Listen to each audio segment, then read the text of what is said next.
دوستو، آج ہم حضرت علامہ محمد اقبال رحمہ اللہ کی جس نظم پر گفتگو کریں گے اس کا عنوان ہے اقبال۔ یعنی حضرت اقبال نے یہ نظم خود اپنی ذات کے بارے میں لکھی ہے اور یہ نظم ضرب کلیم میں شامل ہے۔ آئیے اس نظم میں چند وضاحت الفاظ کی جانب چلتے ہیں۔ پہلا لفظ ہے فردوس۔ فردوس جنت کے اعلیٰ باغات میں سے ایک باغ کا نام ہے، جنت کے اعلیٰ مقامات میں سے ایک مقام ہے۔ جیسا کہ حدیث مبارکہ میں ہے کہ جب بھی تم خدا سے جنت کی دعا کرو تو فردوس کے لیے دعا کرو، کیونکہ وہ جنت کے اعلیٰ باغات میں سے ایک باغ ہے۔ رومی، یہ مشہور زمانہ صوفی شاعر حضرت مولانا جلال الدین محمد رومی کی شخصیت کی جانب اشارہ ہے۔ انہیں مولا روم بھی کہتے ہیں اور مولانا رومی کے نام سے بھی جانے جاتے ہیں۔ یہ 13ویں صدی عیسوی کے بزرگ ہیں اور ان کا سال وفات ہے 1273 عیسوی۔ ان کی مثنوی مشہور زمانہ تصنیف ہے، اس کے بہت سی زبانوں میں تراجم چھپتے ہیں اور مثنوی کے بارے میں کہا جاتا ہے کہ مثنوی مولوی مانوی ہست قرآن در زبان پہلوی۔ یعنی مولوی جلال الدین رومی کی مثنوی وہ ساری کی ساری فارسی زبان میں قرآن کے مضامین کو بیان کرتی ہے، زبان پہلوی یعنی فارسی زبان۔ اور رومی کی شاعری میں تصوف صوفیانہ مضامین نمایاں ہیں، جبکہ فلسفہ ان صوفیانہ مضامین کی تہ میں پوشیدہ ہے۔ سنائی ایک قدیم فارسی شاعر ہیں، حکیم سنائی غزنوی، جو کہ غزنی کے رہنے والے تھے، وہیں ان کا انتقال ہوا اور یہ 12ویں صدی عیسوی ان کا زمانہ ہے۔ ان کا سال وفات 1141 عیسوی ہے۔ حکیم سنائی کی شاعری میں فلسفہ تصوف کی نسبت زیادہ نمایاں ہے۔ مشرق سے مراد ہے مشرقی اقوام، مشرقی ممالک۔ کاسا کہتے ہیں پیالے کو، بھیک مانگنے کا پیالہ۔ اور آش کوئی دال یا سالن جو بھکاری کے پیالے میں ڈال دیا جاتا ہے اسے کہتے ہیں آش۔ حلاج مشہور زمانہ مجذوب صوفی حسین بن منصور حلاج کی جانب اشارہ ہے۔ حسین بن منصور حلاج یہ 10ویں صدی عیسوی ان کا زمانہ ہے اور ان کا سال وفات ہے 922 عیسوی۔ حسین بن منصور حلاج کی شخصیت کو بعض مشائخ نے اختلاف کا عنوان بنا لیا ہے۔ اگر آپ ان کے بارے میں مستند معلومات حاصل کرنا چاہتے ہیں تو آپ کشف المحجوب کا مطالعہ کریں، جو کہ عظیم صوفی بزرگ حضرت علی بن عثمان مخدوم حجویری غزنوی المعروف بہی داتا گنج بخش رحمہ اللہ کی تصنیف ہے کشف المحجوب۔ اس میں جو 1-2 صفحے حسین بن منصور حلاج کے بارے میں لکھے ہیں وہ سب مستند ترین اور حرف آخر معلومات پر مبنی ہیں۔ مرد کلندر یعنی وہ مرد جو خدا کے سوا کسی کا محتاج نہ ہو، جو دنیا و ما فیہا سے بے نیاز ہو چکا ہو۔ اور یہاں مرد کلندر سے مراد خود علامہ اقبال کی اپنی شخصیت ہے، اور ہم جانتے ہیں کہ یہ 20ویں صدی عیسوی کے بزرگ ہیں اور ان کا سال وفات ہے 1938 عیسوی۔ خودی کا راز فاش کرنا، یعنی فاش کرنا راز کھول کر بیان کر دینا۔ ہم اس نظم کے مطالب پر، تفہیم پر مختصر گفتگو کریں گے، پھر اس کے بعد چند نکات پر مزید وضاحت پیش کریں گے۔ اقبال کہتے ہیں کہ فردوس میں رومی سے یہ کہتا تھا سنائی، مشرق میں ابھی تک ہے وہی کاسا وہی آش، حلاج کی لیکن یہ روایت ہے کہ آخر ایک مرد کلندر نے کیا راز خودی فاش۔ اقبال کہتے ہیں کہ جنت الفردوس میں حکیم سنائی نے جلال الدین محمد رومی سے کہا کہ مشرقی ممالک اور مشرقی اقوام کے ہاتھ میں ابھی تک بھیک مانگنے کا پیالہ ہے، اور وہ اسی آش، اسی بھیک، اسی دال پر گزارا کر رہے ہیں جو مغربی اقوام ان کے پیالے میں ڈال دیتی ہیں۔ گویا کہ وہ کہہ رہے ہیں کہ مشرقی اقوام ہمارے زمانے میں بھی ان کی غلام تھیں، صدیوں سے ان کی غلام ہیں، اور آج بھی یہ مغربی اقوام کے آگے ہاتھ پھیلانے پر مجبور ہیں۔ آج بھی یہ مغربی تسلط سے اور مغربی سامراج سے نجات حاصل نہیں کر سکی۔ جب یہ گفتگو ایک اور صاحب نظر حسین بن منصور حلاج نے سنی تو وہ بول اٹھے، اور انہوں نے ان دونوں صاحبوں سے کہا کہ آپ ٹھیک کہتے ہیں، صدیوں سے مشرقی اقوام غلامی کے پنجرے میں قید ہیں، لیکن اب صورتحال بدل رہی ہے، اور اب اللہ نے ایک مرد کلندر مشرق میں پیدا کیا ہے جس نے خودی کا راز فاش کر دیا ہے، جس نے اسرار خودی کھول کر بیان کر دیے ہیں، اور رموز بے خودی سے بھی پردہ اٹھا دیا ہے۔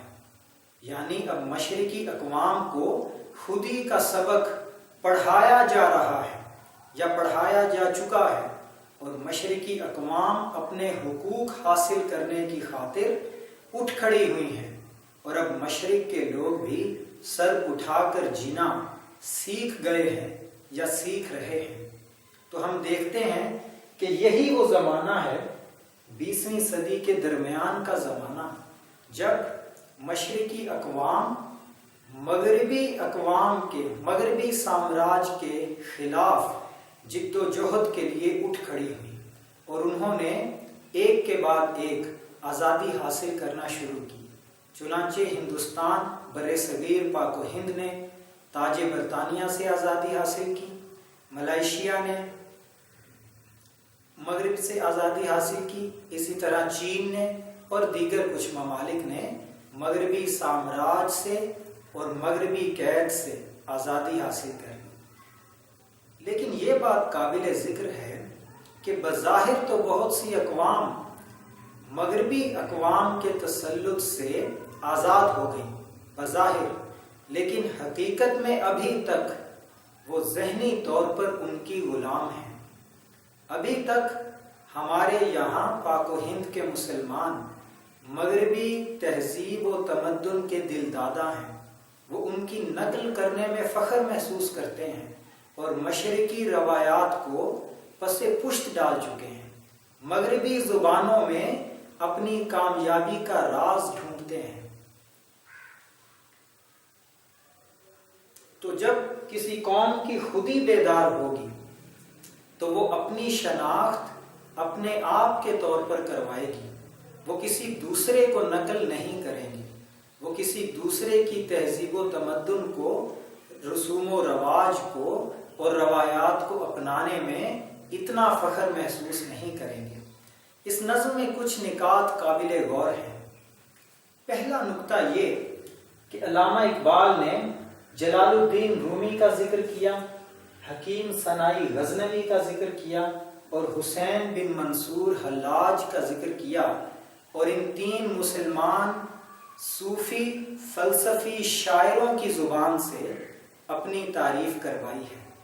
اس سے یہ پتہ چلتا ہے، جیسا کہ اقبال نے اور مقامات پر بھی جلال الدین محمد رومی اور حکیم سنائی وغیرہ کو اپنا استاد اور مرشد تسلیم کیا ہے، اس سے یہ معلوم ہوتا ہے کہ اقبال نے مغربی فلسفہ پڑھا ضرور تھا، لیکن ان سے اتنا متاثر نہیں ہوئے جتنا مسلمان فلسفیوں کے افکار و نظریات سے متاثر ہوئے ہیں، اس لیے اقبال ان کا ذکر فخریہ انداز میں کرتے ہیں، جبکہ آج ہم دیکھتے ہیں کہ جس کو 4 نام مغربی فلسفیوں کے یاد ہو جائیں وہ کانٹ کا، ہیگل کا، افلاطون ارسطو کا، اور اسی طرح سے اسپینوزا کا اور نیٹشے کا نام لیتے ہوئے، فرائڈ کا نام لیتے ہوئے، برگساں کا نام لیتے ہوئے تھکتا نہیں ہے۔ ہماری یونیورسٹیز میں، ہمارے کالجوں میں فلسفے کے اساتذہ ہوں یا دیگر شعبہ جات کے اساتذہ، انہیں 4 نام یاد کر لینے کے بعد ان کا ذکر کرنے سے فرصت نہیں ملتی، چاہے ان کے نظریات کیسے ہی لغو کیوں نہ ہو۔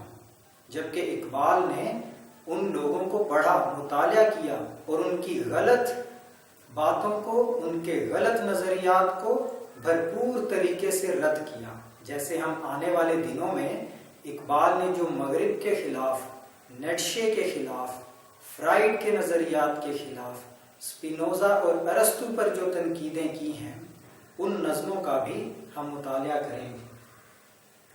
دوسرا جو نکتہ قابل غور ہے وہ یہ کہ اقبال سمجھتے ہیں کہ یہ تینوں بزرگ مرحوم و مغفور ہیں اور اللہ تعالیٰ نے ان کی بخشش کر دی ہے، اور مولا روم جلال الدین محمد رومی، حکیم سنائی غزنوی اور حسین بن منصور حلاج، یہ تینوں اقبال کے نزدیک فردوس برین ان کا مسکن ہے۔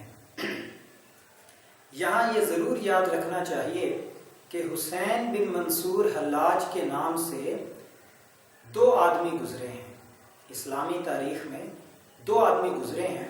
ایک تو حسین بن منصور حلاج جن کا اس نظم میں ذکر ہے، وہ مقام بیضا ایران کے رہنے والے تھے، اور ان کی ذات پر صرف چند مشائخ نے اعتراض کیا، باقی تمام مسلمان صوفیاء نے، علماء نے کہا کہ ان کی حالت، ان کے اقوال، ان کی شاعری حالت جذب پر مبنی ہے، اس کو سمجھنے کے لیے دقت نظری کی ضرورت ہے۔ اور دیگر صوفیاء نے، جیسے امام ابو القاسم القشیری نے، محی الدین ابن عربی نے، خود علامہ اقبال نے، شیخ مجدد الفسانی نے، خواجہ باقی باللہ نے، اور بہت سے مسلمان علماء نے، صوفیاء نے ان کو مقبول بارگاہ خدا قرار دیا ہے، مقبولان بارگاہ خدا میں شمار کیا ہے۔ اور ایک دوسرا حسین بن منصور حلاج ہے، وہ جو دوسری شخصیت ہے وہ ابو سعید کرمتی کی استاد ہے، زکریا رازی کی استاد ہے، اور وہ بالاتفاق ملحد و زندیق تھا، اس نے ایک نئے فرقے کی گویا کے بنیاد ڈالی۔ تیسرا نکتہ اس میں قابل غور یہ ہے کہ علامہ اقبال نے جس خودی کے راز کو فاش کیا اسے سمجھنے کی ضرورت ہے۔ کچھ لوگ اس خودی کا موازنہ تکبر سے کرتے ہیں، حالانکہ تکبر ایک بالکل الگ چیز ہے، جیسا کہ حدیث شریف میں ہے کہ فرمایا، حدیث قدسی، کہ اللہ تعالیٰ فرماتا ہے کہ تکبر میری چادر ہے، اور جو اس کو مجھ سے چھیننے کی کوشش کرے گا میں اسے ذلیل و رسوا کر دوں گا۔ تو تکبر اور استکبار تب ہے جب انسان خالق کے سامنے، معبود کے سامنے اکڑ جائے، جیسا کہ ابلیس نے تکبر کیا تھا، جبکہ خالق کے سامنے عاجزی کرنا، انکساری کرنا، اس کے سامنے جبیں سائی کرنا، یہ خودی کے خلاف نہیں ہے۔ خودی کون سی یہ خودی ہے؟ یہ خودی جو اقبال نے بیان کی ہے، جس کا اقبال نے سبق پڑھایا ہے، یہ وہ خودی ہے کہ جب مظلوم اور مجبور لوگ جابر اور ظالم حکمرانوں کے سامنے اٹھ کھڑے ہوتے ہیں، اٹھ کھڑے ہونے کا نام، سر اٹھا کر جینے کا نام، یہ خودی ہے۔ جیسا کہ اقبال نے کہا کہ ہو حلقہ یاراں تو بریشم کی طرح نرم، رزم حق و باطل ہو تو فولاد ہے مومن۔ جب حق اور باطل کا مقابلہ ہو تو فولاد بن جانے کا نام خودی ہے۔ جیسا کہ حدیث مبارکہ ہے کہ فرمایا کہ بہترین جہاد، افضل ترین جہاد جابر سلطان کے سامنے کلمہ حق کہنا ہے۔ تو جب مجبور، مقہور اور مظلوم اقوام، غلام قومیں اپنی آزادی کے لیے اٹھ کھڑی ہوتی ہیں، ظالم بادشاہوں کے سامنے، ناانصافی کے نظام کے سامنے اٹھ کھڑی ہوتی ہیں، چور بازاری کے آگے اٹھ کھڑی ہوتی ہیں، تو اس کا نام خودی ہے۔ سر اٹھا کر جینے کا نام خودی ہے۔ علامہ اقبال نے 1915 عیسوی میں اسرار خودی کے نام سے مشہور زمانہ مثنوی شائع کی۔ تو اسرار خودی میں وہ خودی کے راز کھول کر بیان کرتے ہیں۔ وہ مثنوی تقریباً 70-80 صفحات پر مشتمل ہے۔ اس کا اردو ترجمہ بھی دستیاب ہے۔ اردو ترجمہ منظوم اور نثر دونوں صورتوں میں دستیاب ہے۔ آپ اس کا مطالعہ ضرور کریں اور آپ دیکھیں کہ اقبال نے درجہ بدرجہ مرحلہ وار خودی کا درس ایسے پڑھایا ہے کہ ہر مسلمان اور کسی دوسرے مذہب کا شخص بھی اگر اس کا مطالعہ کرے گا تو وہ ایک ایسے مقام پر پہنچے گا کہ جہاں اس کی خودی نمایاں ہو جائے گی، خودی آشکار ہو جائے گی، اور وہ کسی کے آگے ہاتھ پھیلانے کے لیے کبھی تیار نہیں ہوگا، اور وہ کبھی ظلم برداشت کرنے پر تیار نہیں ہوگا۔ چنانچہ اسرار خودی میں علامہ اقبال نے لکھا ہے کہ خودی کا پہلا مرحلہ ہے خودی کو جگانے کے لیے اپنی آرزو کو بیدار کرو، کچھ کر گزرنے کی جستجو ہو۔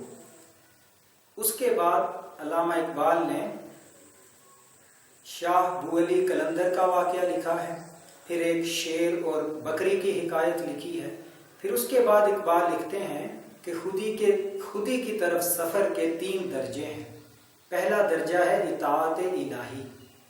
اطاعت الہی سے ہی عشق رسول نصیب ہوتا ہے، اس سے مسلمان کا کردار نکھر کر سامنے آتا ہے۔ اور دوسرا درجہ ہے ضبط نفس، اس پر ایک طویل نظم لکھی ہے۔ اور تیسرا درجہ ہے نیابت الہی۔ پھر انسان اس بات کا حقدار ہوتا ہے کہ وہ زمین پر خدا کا نائب قرار پاتا ہے۔ خلیفۃ اللہ فی الارض کے نام سے ایک نظم ہے۔ پھر انسان اس نہج پر پہنچ جاتا ہے کہ وہ زمین میں اللہ کا خلیفہ نامزد کیا گیا ہے۔